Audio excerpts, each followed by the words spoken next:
Vous voyez pourquoi le Seigneur nous a établi ces temps et que nous venons nous consacrer. Tout à l'heure, avant qu'on ne commence la prière, le frère, comment on appelle, Herman m'a dit, en réalité, les sœurs devaient avoir une consécration pour aujourd'hui. C'était aujourd'hui de faire leur consécration. Donc, on ne sait pas comment Dieu les a récalés à venir. Voilà. Cela veut dire que Dieu a prévu ce moment-là pour nous. Ce n'est pas nous qui nous organisons. Ce n'est pas nous qui faisons les choses, mais c'est Dieu qui est en train de faire ces choses lui-même. Voilà pourquoi nous devons considérer ces moments-là.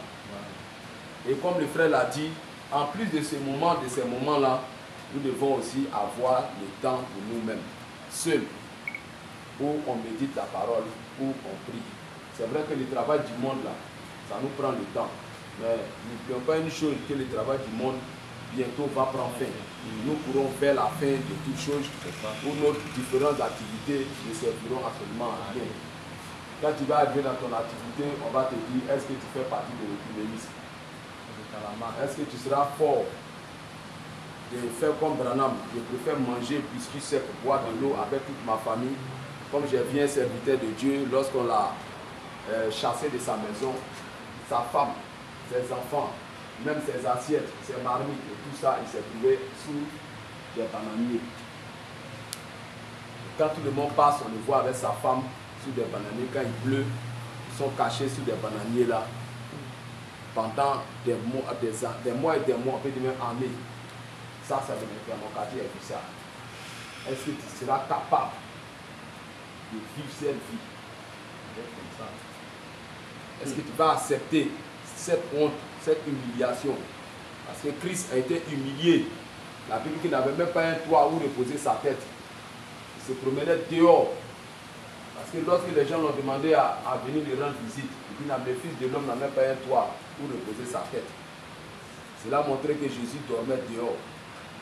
Est-ce que toi, tu vas accepter ce temps, ces humiliations, tu vas accepter? Si pendant que le temps nous a été accordé, où tu dors dans une belle maison, tu as la possibilité de payer, c'est bien. Mais Christ montre aussi que le temps viendra où ces choses seront retirées. Est-ce que tu seras comme Job? Malgré que il a perdu tout, toutes ses richesses et tous ses enfants, mais il est resté ferme, malade, mais il est resté avec Christ, il est resté avec Dieu. Vous voyez, comme Sarah, très belle. Le prophète dit Sarah était très belle, une belle femme, au point que dans le secteur, dans le pays où elle se trouvait, les hommes la convoitaient, les gens l'aimaient à cause de sa beauté. Mais Sarah n'a jamais dit que comme je suis belle, je vais commencer à me comporter, à courir gauche-droite, à me faire de l'argent avec ma beauté. Mais Sarah a préféré rester avec Abraham, malgré sa beauté. Est-ce que nous aussi on sera prêts? C'est ça.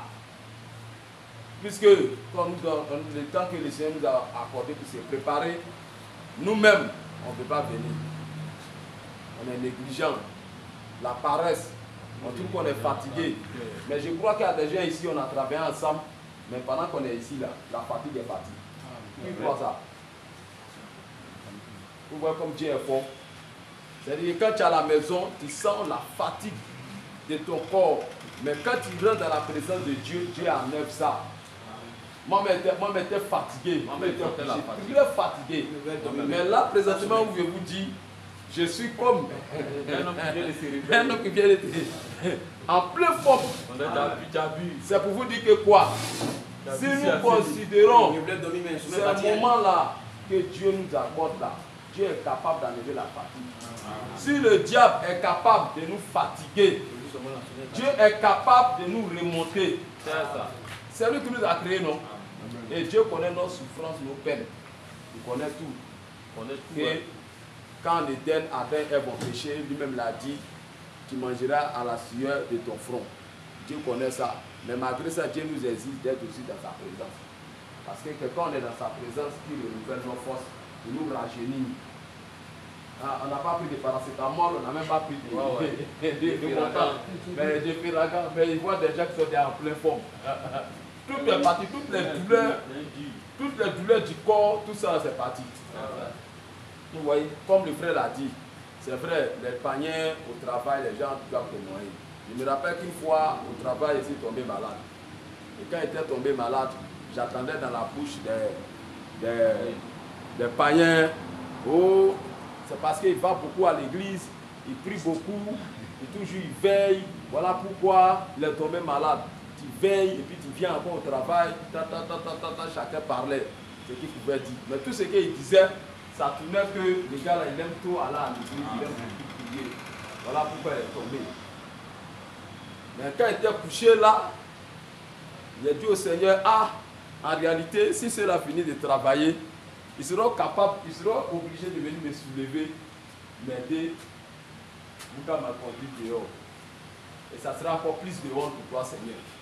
Parce que ici et ici, là, tu finis de travailler, les moqueurs même vont vraiment, ils vont tous se moquer de moi. Et je vous dis vrai, quand, en tout cas, il ne pouvait plus m'élever, dit qu'après le travail, il va m'élever moi-même, marcher comme ça, et puis partir à la maison. Il ne pouvait pas. Forcer, peut-être mes frères, ils allaient venir me suivre. Donc, quand ils ont fini de monter leur dernière paire nette, la maladie est partie fou. Tout est quitté en moi, un coup fou. Mais elle n'est pas fait remarquer aux frères. C'est parti, je suis rentré dans les toilettes, mais si changé bien, mais si habillé bien, mais si parti en pleine forme. Je suis sorti même dehors et marché, ils m'ont vu. C'est Dieu, parce que Dieu ne peut pas garder son nom. Veiller, et même il sort de leur bouche que tu veilles, tu pries, et à cause de ça tu tombes malade. Tu vois? C'est ce que les frères essaient de nous expliquer. Nous devons vraiment nous abandonner. On ne doit pas se limiter seulement à prêcher. Mais l'heure est venue actuellement où nous vivons là. Je vous dis vrai, l'heure est venue maintenant. Comme le frère l'a dit à la cellule, les gens doivent lire Jésus au travers de nous. La parole de Dieu ne doit pas rester seulement comme un témoignage pour nous qu'on prêche. Mais nous-mêmes, on doit devenir la parole. On doit devenir des Jésus. Jésus doit être vécu. On doit le voir. Vous voyez, Patrick? On doit voir Jésus au travers de nous. Et il doit avoir la différence. Parce qu'aujourd'hui, quand tu rentres, tu montes sur les réseaux sociaux, c'est des débats partout. C'est des débats inutiles. Des débats de connaissances. Tout le monde. Mais dans tout ça, où sont les véritables? On doit voir Paul, on doit voir Pierre, on doit voir Jean aujourd'hui. Le monde entier doit voir ça. Et je crois que c'est sur nous que le Seigneur compte. Amen. Parce que ce qui s'est passé ici le mardi passé montre que le Seigneur Jésus veut nous utiliser. Amen. Mais nos différentes actions, nos comportements, comme le frère l'a dit, une vie de sanctification, on néglige. On néglige. Chacun est préoccupé aux choses du monde. Même quand le Seigneur nous appelle, venez vous consacrer, on ne vient pas. Comment est-ce que Dieu va nous utiliser? Donc, le mardi passé, il a montré un signe pour nous dire que vraiment, je suis avec vous. Je suis avec vous. Ressaisissez-vous. Donnez-moi maintenant votre temps. Retournez comme au commencement. Lorsque on avait cru, on pouvait être zélé, marcher à des kilomètres pour aller à l'église, abandonner tout pour aller à l'église. On aimait vraiment. Je voyais les frères avec des Bibles à la main, coucher, Bible à la main, se réveiller, Bible à la main, parler du Seigneur, motivé totalement. On doit retourner à ça. Si on retourne à ça, je crois bien que la Pentecôte aura lieu. Amen. Ça aura lieu forcément. Je crois. Amen. On doit vraiment s'abandonner. Si tu as une mauvaise vie qui est attachée à toi, prie le Seigneur pour que cela puisse partir. Reste constamment pour que cela puisse te quitter. Vous voyez que malgré nos mauvaises vies, Dieu nous montre des signes qu'il est là. Amen. C'est qu'il est capable de nous transformer, il est capable de nous utiliser comme il a utilisé les Paul, les Pierre. Dieu est capable. Est-ce que c'est faux? Dieu est capable, non? Oui, il est capable. Donc nous-mêmes, là, quand on a écouté la prédication que Dieu a donnée au travers du frère, on comprend que les fautifs là, c'est nous. C'est nous les fautifs. C'est nous. Sinon Dieu, il n'est pas injuste. De la manière qu'il a utilisé les pierres et les pôles, il peut le faire avec nous aussi.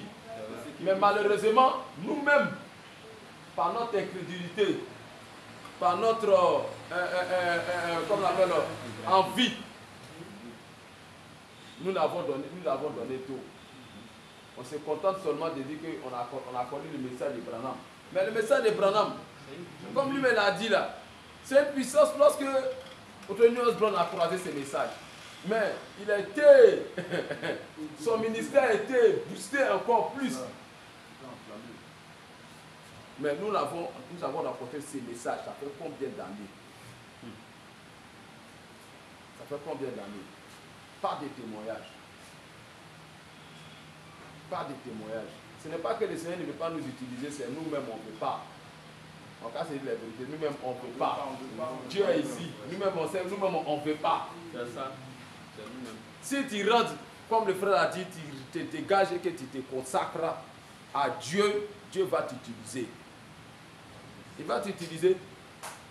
Ici, on a les dons parmi nous, les gens qui ont des dons ici, mais ils ne voient pas ces dons-là. Pourquoi? Parce qu'ils ne se consacrent pas. C'est ça. Ils ne donnent pas l'occasion, comme le frère a dit ici. Hein? Comme le frère a dit, il ne se vide pas. Il ne donne pas la place à Dieu, l'occasion de Dieu de rentrer en scène. Tout fermé. Occupé par des fuites du monde. Mais Dieu aussi là, nos différentes activités, tout ce qu'on est en train de faire, Dieu va mettre fin à ça bientôt. Et chacun de nous va pour lui partout. Est-ce que tu seras fort de prendre ta femme, tes enfants et tout ça là, aller dormir dehors? Est-ce que les propriétaires des maisons vont te mettre dehors? Est-ce que tu seras capable de vivre la parole lorsque l'église sera dispersée et que les portes seront fermées? Les portes des églises seront fermées. Est-ce que tu seras capable de continuer à vivre la parole? Est-ce que tu ne vas pas renier l'évangile pour entrer dans le monde, vivre comme tu veux et aller en enfer? Donc, les temps sont déjà finis. Moi-même, j'ai regardé une vidéo tout à l'heure quand il venait en route. J'ai vu les Juifs. Les Juifs là, ils sont sortis vraiment se préparant comment faire pour construire le troisième temple. Les temples se préparent. Et ce n'est pas du jeu. C'est vraiment du sérieux. Le temps est arrivé où nous devons regarder à Israël. Le temps est arrivé où nous devons regarder. C'est l'horloge de Dieu. Nous avons nos montres qui nous indiquent l'heure. Ça, c'est les Romains qui nous ont donné un temps comme ça. Mais nous, les croyants, notre horloge, notre montre, Dieu a sa montre, le royaume des cieux a sa montre. C'est Israël. Hein? Quand vous verrez ces feuillages jaunés, sachez que la fin de toutes choses est proche. Donc c'est à Israël que tous les croyants doivent regarder. Si tu regardes à Israël, mon frère, même ici, là, normalement, les combattants, on atteint combien de personnes? Ici, là, ça sera rempli tous les mardis. Même quand le frère a posté la vidéo et que les gens ont vu la scène qui s'est passée, d'autres ont dit non, c'est une lumière peut-être même. La padelle là. On a frappé. La padelle qu'a fait des ingrédients et des ingrédients. On regarde ça. Pour que ça va les motiver à venir se jeter ici au pied de la croix en train de crier. La Bible dit quand on était couché, disait aux frères, la Bible dit quand l'iniquité sera accrue, l'amour du plus grand homme se refroidira. Nous sommes dans l'âge entre temps où on vit la l'iniquité a accru. Si tu n'as pas le Saint-Esprit, tu n'as pas la grâce de Dieu sur toi, oh, tu ne peux pas même venir t'asseoir ici. C'est vrai. Demain mercredi, aujourd'hui il y a mercredi, vous allez voir que l'église est vide. dimanche l'église est remplie. Cela montre que les gens sont des païens. Des païens. Voilà, les gens sont des païens. Les religieux. Ouais, pourquoi? Qu'est-ce qui fait ça? C'est l'iniquité. La Bible dit que quand l'iniquité sera accrue, l'amour se refroidira. Et l'amour se retrouvera dans le cœur de l'épouse de Jésus-Christ. La preuve que beaucoup n'iront pas en enlèvement, ça se voit déjà. Ça se voit. Ça se voit. À l'œil nu, toi-même tu vois. Oh ouais.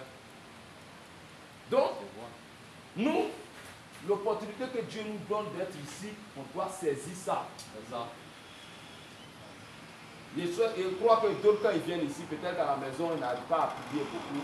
Mais quand ils viennent ici et puis ils prient, quand ils s'en vont, au moins dans la semaine, ils voient que sa semaine est illuminée.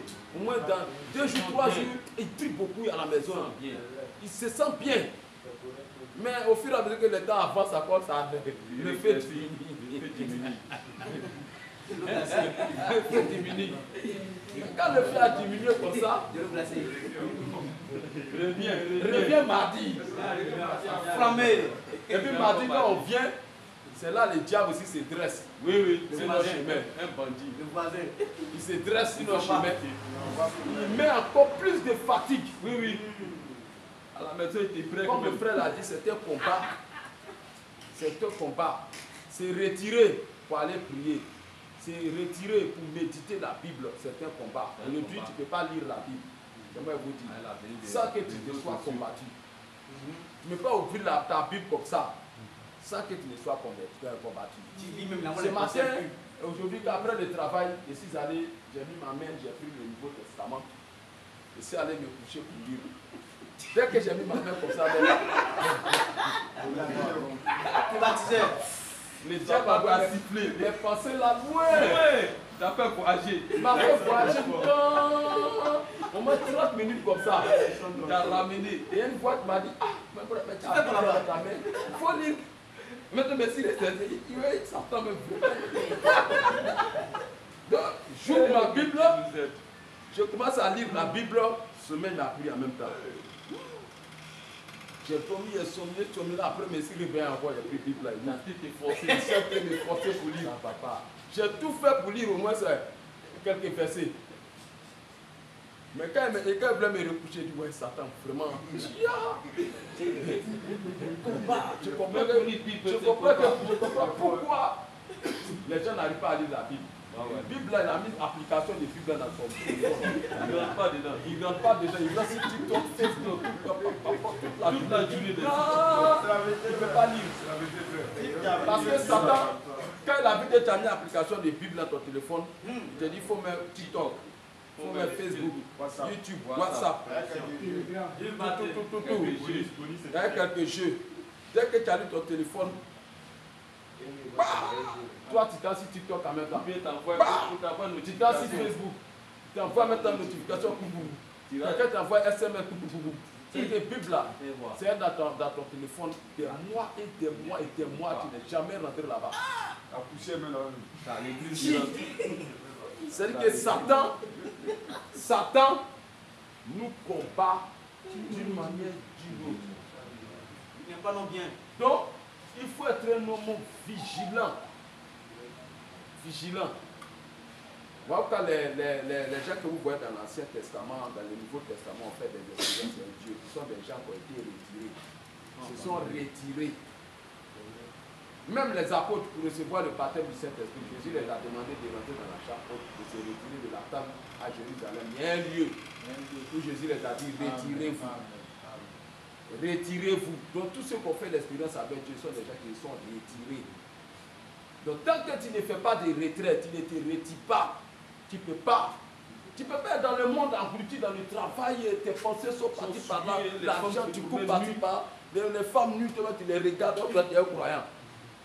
Mais comment est-ce que tu vas faire l'expérience? Comment? Il faut mettre stop. Souvent même, tu peux dire, bon, les 10 à la mois, il ne vient pas au travail.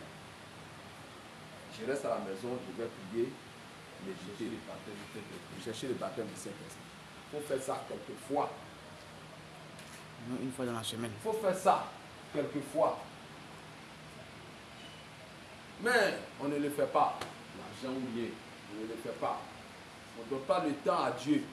Mais or, Frère Branham dit que vous prenez le temps à lire vos journaux, à regarder la télévision, à raconter des blagues.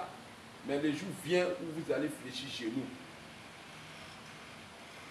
Pas trop de temps. Le jour vient, vous allez fléchir des genoux. Mais ça sera trop tard. Même les musulmans, les catholiques, tous ces religieux fléchiront genoux. Tout œil le verra, tout genou fléchira. Tous ceux-là fléchiront genoux devant le Seigneur. Mais quand tu vas fléchir genoux, ce sont ces yeux de lion que tu vas voir. Ou bien ce sont ces yeux de grâce. Si tu veux voir ces yeux de grâce, c'est maintenant. Pendant qu'on est ici, ils nous invitent à venir là, c'est maintenant. Il y a des gens qui se disent que non, le programme de mardi, c'est le pasteur même qui a établi, c'est nous les combattants, nous-mêmes on a établi. Non, Dieu qui a choisi. si c'est nous on a établi, comment est-ce que Dieu va apparaître? Comment est-ce qu'on va voir les signes naturels? C'est pas nous. C'est Dieu qui inspire. La Bible que toute écriture est inspirée de Dieu utile pour enseigner. Donc c'est Dieu qui inspire l'homme. C'est Dieu qui inspire.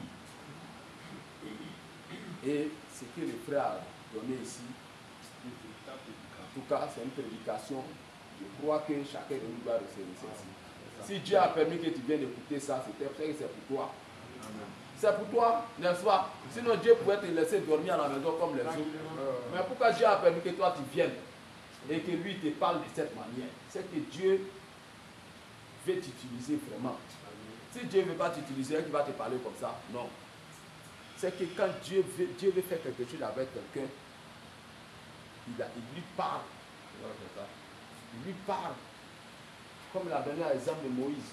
Moïse, Dieu l'a pris en Égypte, là-bas. Dieu avait tout préparé pour qu'il tue un Égyptien et qu'il fuit dans le désert. Tout ça a été programmé par Dieu. Parce que s'il était dans la luxure de Pharaon, tout ce que Pharaon lui donnait, l'argent, pendant que d'autres marches, lui les véhiculait.